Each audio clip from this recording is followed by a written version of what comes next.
Halo teman-teman, kali ini saya tidak akan bikin video tentang tutorial, tapi saya akan bikin video tentang opini saya memandang bagaimana pendidikan tinggi di Indonesia, khususnya swasta, itu berjalan. Ini terinspirasi dari satu kejadian sederhana. Setiap kali saya berangkat kerja, saya menjumpai ada tukang becak membentangkan spanduk, bantu kami sudah tidak lagi punya penumpang. Apa yang terjadi di balik itu sebenarnya?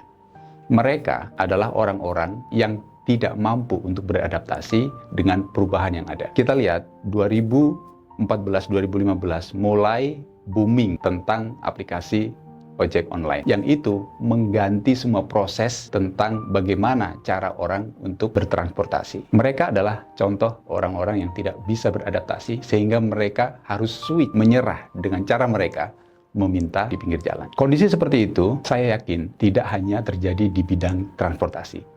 Kita lihat di bidang pendidikan. Ada banyak fenomena-fenomena yang indikasinya sudah sangat kuat, mengarah pada satu perubahan proses fundamental dalam orang mencari pendidikan tinggi. Yang paling utama indikatornya adalah semakin banyak perusahaan, semakin banyak institusi, semakin banyak organisasi yang tidak mementingkan ijazah sebagai salah satu ukuran untuk menerima karyawan, menerima pekerja, tapi mereka bergeser ke expertise oriented.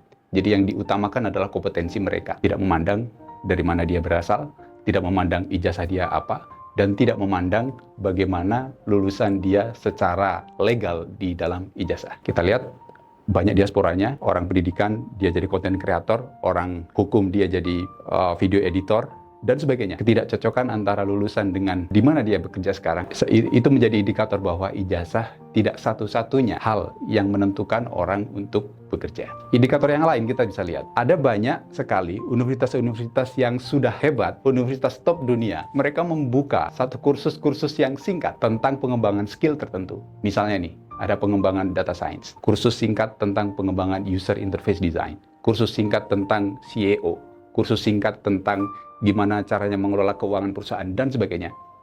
Kursus-kursus singkat itu dijual secara eceran oleh universitas-universitas, bahkan universitas top dunia. Aksesnya mudah, biayanya murah, dan langsung ngena ke kompetensi yang mau dicari oleh orang-orang di sekitar kita.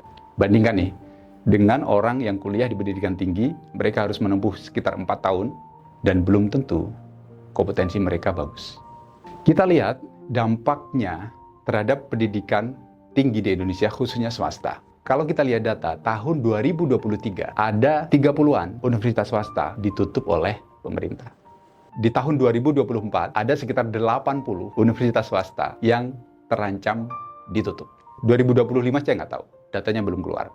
Tapi indikasi-indikasi tentang kampus-kampus swasta yang tutup akibat perubahan pola pasar pendidikan di Indonesia itu sudah terindikasi dan itu sudah tercium dekat sekali. Kenapa itu bisa terjadi? Dan bagaimana solusinya? Saya pakai framework Ground Zero yang dibikin oleh Mas Abrang Maudamar Panulu di channel YouTube-nya. Ground Zero berangkat dari 3 teori dasar. Teori yang pertama adalah bahwa manusia punya kebutuhan. Yang kedua, manusia memilih atas dasar kesadaran dan bawah sadar. Yang ketiga, manusia punya kemampuan untuk mengambil keputusan. Nah, kita berangkat dari yang pertama dulu. Manusia punya kebutuhan.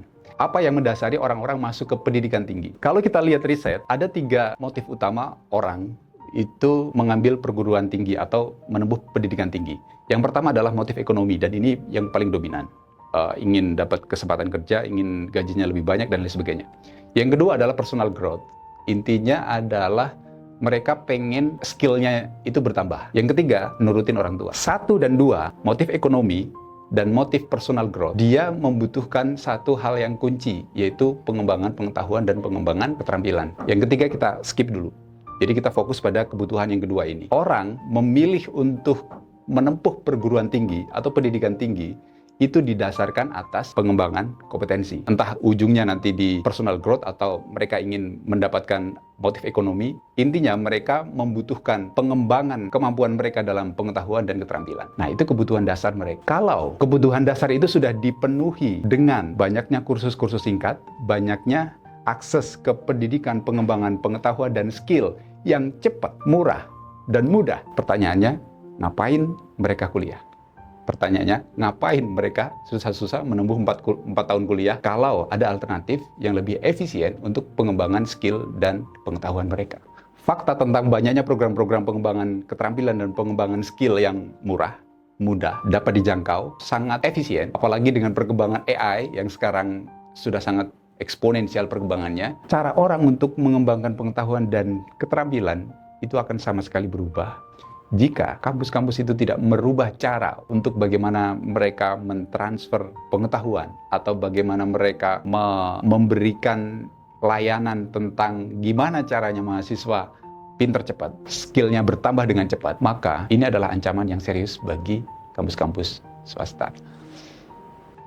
Kita lihat bagaimana kampus-kampus di Indonesia, pendidikan tinggi, apakah mereka akan melakukan re-engineering proses bisnis mereka untuk memenuhi perubahan-perubahan ini, ataukah mereka hanya diam tanpa inovasi menunggu datangnya mahasiswa, sama seperti tukang becak yang beralih menjadi peminta-minta.